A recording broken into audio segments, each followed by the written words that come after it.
কোরবানির গোশত দিয়ে রসুলের সবচেয়ে পছন্দের একটি খাবার বানানোর চেষ্টা করবেন। আপনারা তো অনেক ধরনের রেসিপি বানান। আল্লাহর হাবিবের একটা চমৎকার রেসিপি আইটেম ছিল যেটা আল্লাহর হাবিব ইসলাম পছন্দ করতেন। রাসূল সাল্লাল্লাহু আলাইহি ওয়াসাল্লাম রুটির সাথে এটা করতেন, এটা খেতেন এবং সবচেয়ে পছন্দের ছিল।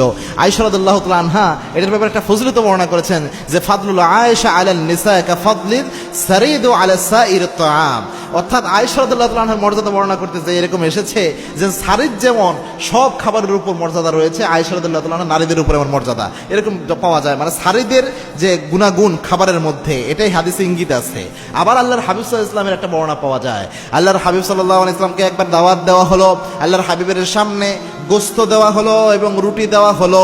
আল্লাহর হাবিব সাল্লাল্লাহু আলাইহি ওয়াসাল্লাম রুটিগুলাকে ছোট ছোট করে ছিঁড়ে আল্লাহর হাবিব সাল্লাম ওই গোশতের মধ্যে চুবাইয়া দিলেন, গোশতের মধ্যে চুবাইয়া দিলেন এবং ওই রুটিটা আল্লাহর হাবিব সাল্লাম পরে খেলেন। সুতরাং এটা চমৎকার একটি খাবার। আমরা রুটি গোশত খাই না অনেক সময়, আমরা যেটা খাই বড় অংশ রেখেই স্বাভাবিকভাবে গোশত ধরে ধরে খাই।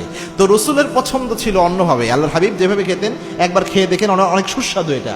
আল্লাহর হাবিব যেটা করতেন এই ক্ষেত্রে ওই রুটিগুলো ছোট ছোট করে টুকরা করতেন, ছোট ছোট করে টুকরা করে যে গরুর গোশত বা সবজি জাতীয় জিনিস অনেক সময় থাকতো এটার মধ্যে চুবাইয়া দিতেন, সব পুরো একদম ঝোলের মধ্যে চুবাইয়া দিতেন।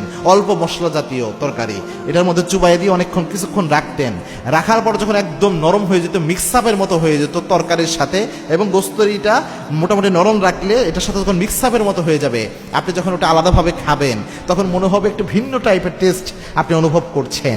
এই জিনিসটা আপনার অনুভবে আসবে এবং আল্লাহর হাবিব এটা পছন্দ করতেন এভাবে খেতে।